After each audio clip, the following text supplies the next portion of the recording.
ನಮಸ್ತೆ ಸ್ನೇಹಿತರೆ, ಇವತ್ತು ನಾವು ಪ್ರಥಮ BA ಸಮಾಜಶಾಸ್ತ್ರದಲ್ಲಿ ಸ್ತರವಿನ್ಯಾಸದ ಉಳಿದಿರುವಂತಹ ಪ್ರಶ್ನೆಯ ವಿವರಣೆಯನ್ನು ತಿಳ್ಕೊಳ್ಳುವ. ಸ್ತರವಿನ್ಯಾಸದ ಲಕ್ಷಣಗಳನ್ನು ತಿಳ್ಕೊಂಡಿದ್ದೇವೆ, ಸ್ತರವಿನ್ಯಾಸದ ಬಗೆಗಳನ್ನು ಕೂಡ ತಿಳ್ಕೊಂಡಿದ್ದೇವೆ. ಮತ್ತೊಂದು ತುಂಬಾ ಮುಖ್ಯವಾಗಿರುವಂತಹ ಪ್ರಶ್ನೆ ಸ್ತರವಿನ್ಯಾಸದ ಕಾರ್ಯಗಳು. ಪುಟ ಸಂಖ್ಯೆ 376ರಲ್ಲಿದೆ. 376.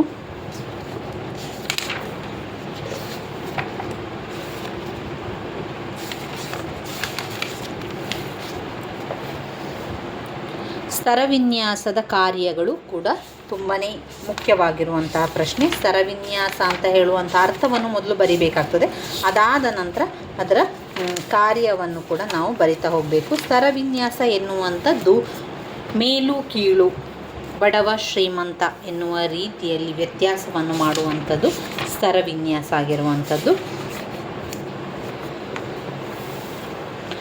ಅಸಮವಾಗಿರುವಂತಹ ಆಸ್ತಿ, ಅಧಿಕಾರ, ಪ್ರತಿಷ್ಠೆಗಳ ಶ್ರೇಣೀಕೃತ ವ್ಯವಸ್ಥೆಯನ್ನೇ ಸ್ತರವಿನ್ಯಾಸ ಅಂತ ನಾವು ಕರೆಯುವಂಥದ್ದು.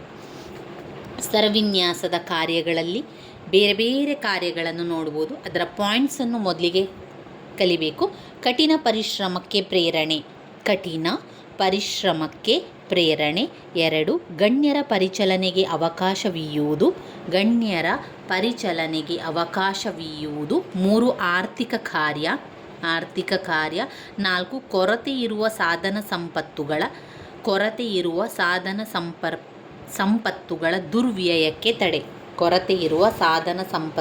ದುರ್ವ್ಯಯಕ್ಕೆ ತಡೆ. ವೈಯಕ್ತಿಕ ಹಾಗೂ ಗುಂಪು ಸಂಬಂಧಗಳ ಮತ್ತು ಭಾಗವಹಿಸುವಿಕೆಯ ನಿರ್ದೇಶನ ಮತ್ತು ನಿಯಂತ್ರಣ. ವೈಯಕ್ತಿಕ ಹಾಗೂ ಗುಂಪು ಸಂಬಂಧಗಳ ಮತ್ತು ಭಾಗವಹಿಸುವಿಕೆಯ ನಿರ್ದೇಶನ ಮತ್ತು ನಿಯಂತ್ರಣ. 6, ಸಾಮಾಜಿಕ ಏಕತೆ ಮತ್ತು ರಚನೆಗೆ ಸ್ತರವಿನ್ಯಾಸದ ಕೊಡುಗೆ. ಸಾಮಾಜಿಕ ಏಕತೆ ಮತ್ತು ರಚನೆಗೆ ಸ್ತರವಿನ್ಯಾಸದ ಕೊಡುಗೆ. ಸರಳೀಕರಣ. 7ನೇ ಪಾಯಿಂಟ್, ಸರಳೀಕರಣ.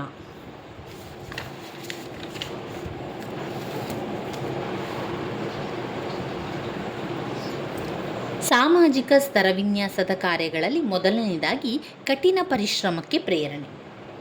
ಏನಿದು ಕಠಿಣ ಪರಿಶ್ರಮಕ್ಕೆ ಪ್ರೇರಣೆ ಅಂತ ಹೇಳಿದರೆ, ಸ್ತರವಿನ್ಯಾಸ ವ್ಯವಸ್ಥೆಯಿಂದಾಗಿ ಏನಾಗ್ತದೆ, ಸಾಮಾಜಿಕ ಮೌಲ್ಯಗಳ ನಿರೀಕ್ಷೆಗೆ ತಕ್ಕಂತೆ ಪರಿಶ್ರಮಿಸಬೇಕು ಎಂಬ ಒಂದು ಪ್ರೇರಣೆ ಜನರಿಗೆ ಬರುವಂಥದ್ದಾಗಿದೆ. ಅಂದರೆ ಕಠಿಣ ಪರಿಶ್ರಮ ಮಾಡಬೇಕು ಎನ್ನುವಂಥ ಪ್ರೇರಣೆ ಬರ್ತದೆ. ಯಾಕಂದರೆ ಸ್ತರವಿನ್ಯಾಸವನ್ನು ಮಾಡ್ತಾರಲ್ವ, ನಾವು ಉನ್ನತ ಸ್ಥಾನಕ್ಕೆ ಹೋಗಬೇಕು, ಉನ್ನತ ಸ್ಥಾನದ ಮುಖಾಂತರ ನಮ್ಮನ್ನು ಗುರುತಿಸಬೇಕು, ಹೆಸರು, ಕೀರ್ತಿ ಮುಂತಾದವುಗಳನ್ನು ಪಡಿಬೇಕು ಅಂತ ಹೇಳಿದರೆ ಅಲ್ಲಿ ಕಠಿಣ ಪರಿಶ್ರಮ ಬೇಕು ಎನ್ನುವಂಥದ್ದು. ಸ್ತರವಿನ್ಯಾಸ ವ್ಯವಸ್ಥೆಯಿಂದಾಗಿ ಸಾಮಾಜಿಕ ಮೌಲ್ಯಗಳ ನಿರೀಕ್ಷೆ ಆಗಬೇಕು, ಅದಕ್ಕೆ ತಕ್ಕಂತೆ ನಾವು ಪರಿಶ್ರಮಿಸಬೇಕು ಎನ್ನುವಂಥದ್ದು ಆ ಒಂದು ಪ್ರೇರಣೆ ಜನರಿಗೆ ಬರುವಂತಾಗಿದೆ. ಉನ್ನತ ಮೌಲ್ಯಗಳ ನಿರೀಕ್ಷೆಗೆ ತಕ್ಕಂತೆ ಅತ್ಯಂತ ಯಶಸ್ವಿಯಾಗಿ ಕಾರ್ಯನಿರ್ವಹಿಸುವವರು ಸಮಾಜದ ಮನ್ನಣೆ, ಗೌರವಾದರಗಳನ್ನು ಪಡೆಯುವವರಲ್ಲದೆ ಜನರಿಂದ ಸನ್ಮಾನಕ್ಕೂ ಪಾತ್ರರಾಗುವರು. ಕಾರ್ಯಗಳ ಪ್ರಾಮುಖ್ಯವನ್ನು ಆಧರಿಸಿ ಮತ್ತು ಅಂತಹ ಕಾರ್ಯಗಳನ್ನು ನಿರ್ವಹಿಸಲು ಸಮರ್ಥರಿರುವವರ ಕೊರತೆಯ ಆಧಾರದ ಮೇಲೆ ವೃತ್ತಿಗಳ ಶ್ರೇಷ್ಠತೆ ನಿರ್ಧಾರವಾಗುವುದು.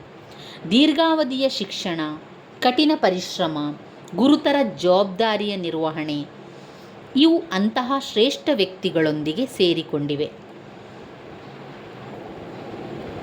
ಅಂತಹ ಕಾರ್ಯನಿರ್ವಹಿಸುವವರು ಹಣ, ಪ್ರತಿಷ್ಠೆ, ಸುಖ, ಹೆಸರು, ಕೀರ್ತಿ ಮುಂತಾದವುಗಳನ್ನು ಪಡೆಯುವುದು ಸಹಜ.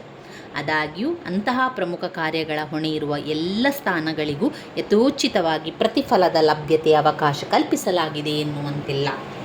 ಇದು ಮುಖ್ಯವಾಗಿ ಸ್ತರವಿನ್ಯಾಸದ ಕಾರ್ಯಗಳಲ್ಲಿ ಒಂದು ಮುಖ್ಯವಾಗಿರುವಂಥದ್ದು ಕಠಿಣ ಪರಿಶ್ರಮಕ್ಕೆ ಪ್ರೇರಣೆಯಾಗಿರುವಂಥದ್ದು. ಇನ್ನು 2ನೇದು ನಾವು ನೋಡಿದರೆ ಗಣ್ಯರ ಪರಿಚಲನೆಗೆ ಅವಕಾಶವನ್ನು ಕೊಡುವಂಥದ್ದು. ವರ್ಗಸ್ತರ ವಿನ್ಯಾಸದಿಂದಾಗಿ ಈ ಗಣ್ಯರ ಪರಿಚಲನೆ ಸಾಧ್ಯವಾಗಿದೆ ಎನ್ನಬಹುದು. ಕೆಲವೊಂದು ಸ್ಥಾನಗಳಿಂದಾಗಿ ಅಲ್ಲಿ ಏನಾಗ್ತದೆ, ಪ್ರತಿಷ್ಠೆ ಸಿಗುವಂಥದ್ದು, ಅವರಿಗೆ ಸ್ಥಾನಮಾನ ಸಿಗುವಂಥದ್ದು, ಅಂತಹ ಸ್ಥಾನಗಳನ್ನು ಪಡೆಯಲು ಜನರು ಸ್ಪರ್ಧೆಗೆ ಬರುವಂಥದ್ದು ಅನಿವಾರ್ಯವಾಗಿರ್ತದೆ. ಈ ಬಗೆಯ ಒಂದು ಪ್ರಕ್ರಿಯೆ ಇದೆಯಲ್ಲ, ಅದು ಸಮರ್ಥ ವ್ಯಕ್ತಿಗಳು ಮಾತ್ರ ಉನ್ನತ ಸ್ಥಾನಗಳನ್ನು ಪಡೆಯಲಿಕ್ಕೆ ಸಾಧ್ಯ ಆಗ್ತದೆ. ಎಲ್ಲರಿಗೂ ಒಂದೇ ರೀತಿಯ ಸ್ಥಾನ ಪಡೆಯಲಿಕ್ಕೆ ಸಾಧ್ಯ ಇಲ್ಲ.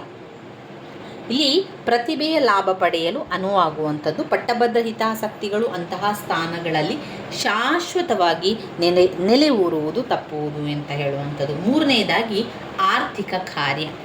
ಈ ಆರ್ಥಿಕ ಕಾರ್ಯದ ಒಂದು ಭಾಗವಾಗಿರುವ ಸ್ಪರ್ಧಾ ಪ್ರಕ್ರಿಯೆಯಿಂದಾಗಿ ವ್ಯಕ್ತಿಗಳ ಪ್ರತಿಭೆಯನ್ನು ನಷ್ಟಗೊಳಿಸದೆ, ದುರ್ವ್ಯಯ ಮಾಡದೆ ಸಮಾಜದ ಒಳಿತಿಗೆ ಉಪಯೋಗಿಸುವುದು ಸಾಧ್ಯವಾಗಿದೆ. ಉನ್ನತ ಸ್ಥಾನಗಳನ್ನು ವಿದಿತದ ಮೂಲಕವೇ ನಿಗದಿಗೊಳಿಸಲಾಗಿರುವ ಜಾತಿಯಂತಹ ವ್ಯವಸ್ಥೆಯಲ್ಲಿಯೂ ಉನ್ನತ ದರ್ಜೆಯಲ್ಲಿರುವ ವ್ಯಕ್ತಿಗಳಿಗೆ ವಿವಿಧ ಬಗೆಯ ಪ್ರತಿಫಲಗಳನ್ನು ನೀಡುವುದು ಕಾರ್ಯಗತ್ಯವಾಗುವುದು. ಇದರಿಂದ ಉನ್ನತ ಸ್ತರಗಳಲ್ಲಿ ಜನರು ತಮ್ಮ ಸ್ಥಾನವನ್ನು ಕಾಯ್ದುಕೊಳ್ಳಲು ಯತ್ನಿಸುವಂತಾಗುವುದು. ಇನ್ನು ಕೊರತೆ ಇರುವ ಸಾಧನ ಸಂಪತ್ತುಗಳ ದುರ್ವ್ಯಯಕ್ಕೆ ತಡೆ ಉಂಟಾಗುವಂಥದ್ದು. ಸ್ತರವಿನ್ಯಾಸವು ಸೀಮಿತವಾಗಿರುವ ಮಾನವ ಪ್ರತಿಭೆಯ ದುರ್ವ್ಯಯವನ್ನು ತಡೆಗಟ್ಟುವುದು. ಉನ್ನತ ಸ್ತರದಲ್ಲಿರುವ ಗಣ್ಯರು ಅಪರೂಪವಾದ, ಶ್ರೇಷ್ಠವಾದ ಮತ್ತು ಸಾಮಾಜಿಕವಾಗಿ ಮೌಲಿಕವಾದ ಕೆಲವು ಗುಣಗಳನ್ನು ಹೊಂದಿರುವುದುಂಟು. ಈ ಒಂದು ಗುಣಗಳನ್ನು ಹೊಂದಿರುವುದರಿಂದ ಏನಾಗ್ತದೆ, ಅನೇಕ ಸವಲತ್ತುಗಳನ್ನು ಪಡಿತಾರೆ, ಸುಖವನ್ನು ಅನುಭವಿಸ್ತಾರೆ, ಪ್ರತಿಷ್ಠೆ ಬರ್ತದೆ, ಒಂದು ದೈಹಿಕ ಪರಿಶ್ರಮವನ್ನು ಒಳಗೊಂಡಂತಹ ಅನೇಕ ರೀತಿಯ ಕೆಲಸಗಳಿಂದ ವಿನಾಯಿತಿ ಕೂಡ ಹೊಂದಿರುವಂಥದ್ದು ಒಂದು ರೀತಿಯ ಸಮರ್ಥನೀಯವಾದ ಕಾರ್ಯಗತ್ಯವಾಗಿದೆ. ಅಲ್ಲಿ ಅವರು ಒಂದು ಉದಾಹರಣೆಯನ್ನು ಕೂಡ ಕೊಡ್ತಾ ಇದ್ದಾರೆ. ಏನು ಉದಾಹರಣೆ ಅಂತ ಹೇಳಿದರೆ, ಸಮಾಜದ ಸಂಪತ್ತನ್ನು ಸುರಿದು ವೈದ್ಯರನ್ನು ಮತ್ತು ಇಂಜಿನಿಯರ್ಗಳನ್ನು ತಯಾರು ಮಾಡಿ ಅವರುಗಳಿಗೆ ಬೀದಿಗುಡಿಸುವ ಹಾಗೂ ಕಾರಕೂನರ ಕೆಲಸ ಕೊಡುವುದಾದರೆ ಅದು ಸಮಾಜದ ಸಂಪತ್ತಿನ ದುರ್ವ್ಯಯವೇ ಸರಿ ಅಂತ ಹೇಳ್ತಾ ಇದ್ದಾರೆ. ಯಾವ್ಯಾವುದು ಉದ್ಯೋಗಕ್ಕೆ ಯಾವ ರೀತಿಯ ಶ್ರಮವನ್ನು ಪಟ್ಟಿದ್ದಾರೆ ಅದೇ ರೀತಿಯ ಉದ್ಯೋಗಗಳನ್ನು ಕೊಡಬೇಕು. ಅದರ ಬದಲಿಗೆ ಬೇರೆಯನ್ನು ಕೊಡುವುದಾದರೆ ಅಂತಹ ಒಂದು ಅದು ಏನಾಗ್ತದೆ, ಸಮಾಜದ ದುರ್ವ್ಯಯ ಅಂತ ಅವರು ಹೇಳ್ತಾ ಇದ್ದಾರೆ. ಇಲ್ಲಿ ಅವ್ರೇನು ಹೇಳ್ತಾರೆ, ಅಂಥದ್ದು ಒಂದು ದುರ್ವ್ಯಯವೇ ಸರಿ ಅಂತ ಹೇಳ್ತಾ ಇದ್ದಾರೆ. ವೈಯಕ್ತಿಕ ಹಾಗೂ ಗುಂಪು ಸಂಬಂಧಗಳ ಮತ್ತು ಭಾಗವಹಿಸುವಿಕೆ ನಿರ್ದೇಶನ ಮತ್ತು ನಿಯಂತ್ರಣ. ಇಲ್ಲಿ ವೈಯಕ್ತಿಕವಾಗಿರ್ಬೋದು ಅಥವಾ ಗುಂಪುಗಳಾಗಿ ಏನಾಗುವಂಥದ್ದು, ಭಾಗವಹಿಸಲಿಕ್ಕೆ ಅಲ್ಲಿ ನಿರ್ದೇಶನ ಮತ್ತು ನಿಯಂತ್ರಣವನ್ನು ಕೂಡ ಮಾಡ್ತಾರೆ. ಸಮಾಜದಲ್ಲಿ ಮಾನವೀಯ ಸಂಬಂಧಗಳನ್ನು ಸ್ತರವಿನ್ಯಾಸ ನಿರ್ದೇಶಿಸುತ್ತದೆ ಮತ್ತು ನಿಯಂತ್ರಿಸುತ್ತದೆ. ಪ್ರತಿಯೊಂದು ಸ್ತರ ಮತ್ತು ಅಂತರ್ಸ್ತರ ಸಂಬಂಧಗಳಲ್ಲಿ ನಿಗದಿತ ಪಾತ್ರಗಳು, ನಿರೀಕ್ಷೆ ಹಾಗೂ ವರ್ತನೆಯ ಮಟ್ಟ ಮತ್ತು ನಿಯಮಗಳು ಕೂಡ ಇರ್ತದೆ. ಸಮಾಜದ ಒಟ್ಟಾರೆ ಜೀವನದಲ್ಲಿ ವ್ಯಕ್ತಿಗಳ ಮತ್ತು ಗುಂಪುಗಳ ಭಾಗವಹಿಸುವಿಕೆಯನ್ನು ನಿರ್ದೇಶಿಸುವುದರಲ್ಲಿಯೂ ಸ್ತರವಿನ್ಯಾಸ ಪಾತ್ರವಹಿಸ್ತದೆ. ಇದು ಅವರಿಗೆ ಕೆಲವು ಕ್ಷೇತ್ರಗಳಿಗೆ ಪ್ರವೇಶವನ್ನು ನೀಡುತ್ತದೆ ಮತ್ತು ಕೆಲವು ಕ್ಷೇತ್ರಗಳಿಗೆ ನಿರ್ಬಂಧಿಸುತ್ತದೆ.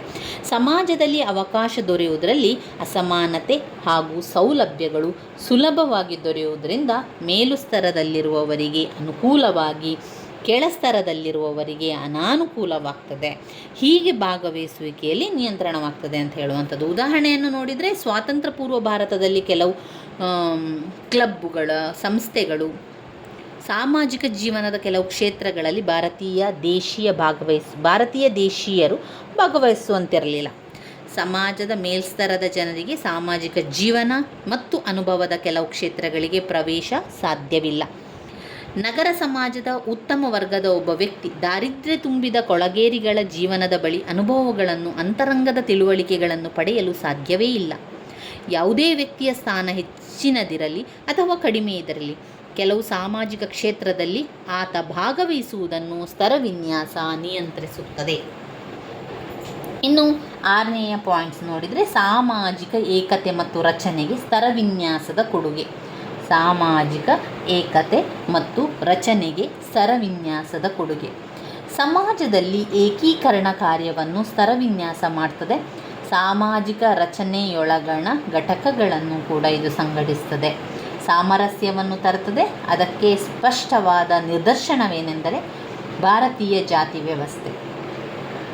ಈ ಒಂದು ವ್ಯವಸ್ಥೆಯಲ್ಲಿ ನಿರ್ದಿಷ್ಟ ವೃತ್ತಿಗಳು, ಪಾತ್ರಗಳು, ಕಾರ್ಯಗಳು ಉಳ್ಳಂತಹ ಜಾತಿಗಳ ವಿಶದವಾದ ಸಂಕೀರ್ಣತೆ ಇದೆ. ಕಾರ್ಯಾತ್ಮಕವಾದಂತಹ ಅಂತರವಲಂಬನೆ, ಸೇವೆಗಳ ಅಂತರ್ವಿನಿಮಯ, ಇವುಗಳ ಜೊತೆಗೆ ಹಲವು ಅಂಶಗಳು ಸೇರಿ ಸಾಮಾಜಿಕ ರಚನೆಯೊಳಗೆ ವಿವಿಧ ಘಟಕಗಳು ಸಂಘಟಿತಗೊಳ್ಳಲು ಮತ್ತು ಸಮರಸವಾಗಿರಲು ನೆರವಾಗ್ತದೆ.